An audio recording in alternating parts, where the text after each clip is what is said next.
You had to live on the earth in those days to understand just how corrupt it was. Every day, more murders, more bloodshed. And I wondered, how long can God endure this? How long can we endure this? What had happened to people? What made them so vile, so depraved, so without conscience? So when word came to build the ark as a way to escape this world, I wasn't totally shocked. I was humbled that God took note that we felt as he did, and in obedience to him, I built an ark. Funny thing, when the work was finally completed and all the animals were on board, it was so crowded that I couldn't even get to the door to shut it. And then I heard the door close. And I realized God had shut the door. He shut the door. And we waited for 7 days. The Lord had told us it wouldn't rain until after the seventh day. And for the next 7 days, people outside were banging on our door, taunting us. Noah, have you seen the sky outside? The sun is shining. Noah, are you up to your head in animal dung by now? When he dies, it will come. That was the meaning of my grandfather Methuselah's name. It became a byword in our family for centuries. When he dies, it will come.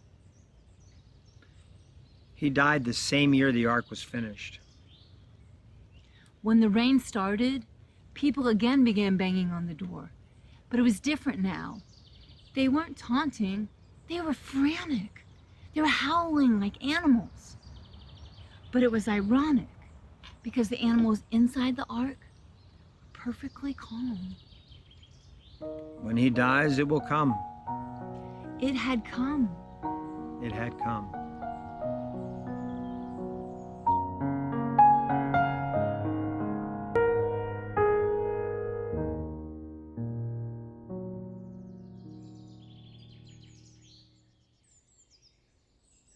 "12 of us, one from each tribe, were sent to spy out the land.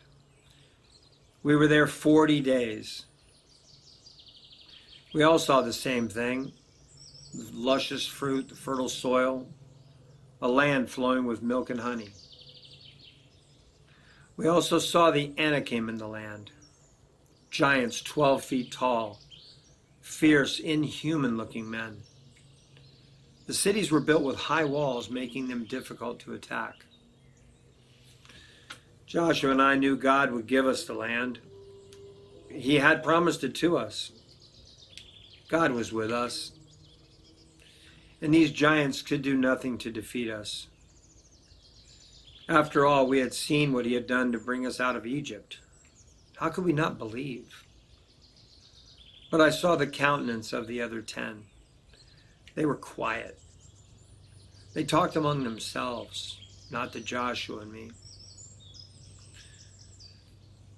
When we returned to the camp after 40 days, the 10 told Moses and all of Israel what they had seen. They spoke of the giants in the land and the walled cities and said we were like grasshoppers in our own eyes. Grasshoppers. Grasshoppers. I couldn't believe what I was hearing. I rose up immediately to quiet them, saying, "We shall by all means go up and take possession of it, for we shall surely overcome." They shouted me down, and Joshua too. I thought the entire camp of Israel would stone us. No, they insisted, we were like grasshoppers in our own eyes. The 10 who gave the bad report soon died of a plague.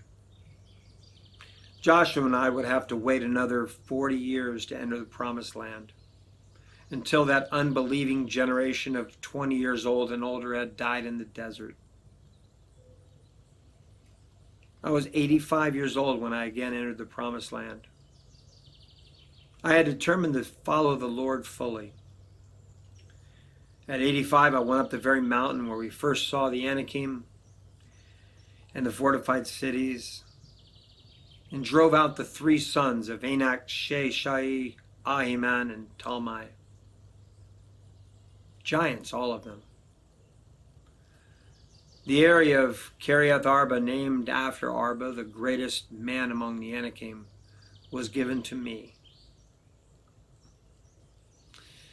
That's how it became known as Hebron. Hebron became mine. Hebron became Israel's. And what would I say if I were among the tribes of Israel today? Do not fear the giants in the land. You are Israelites. Remember, I secured Hebron for my name and the name of the God of Israel.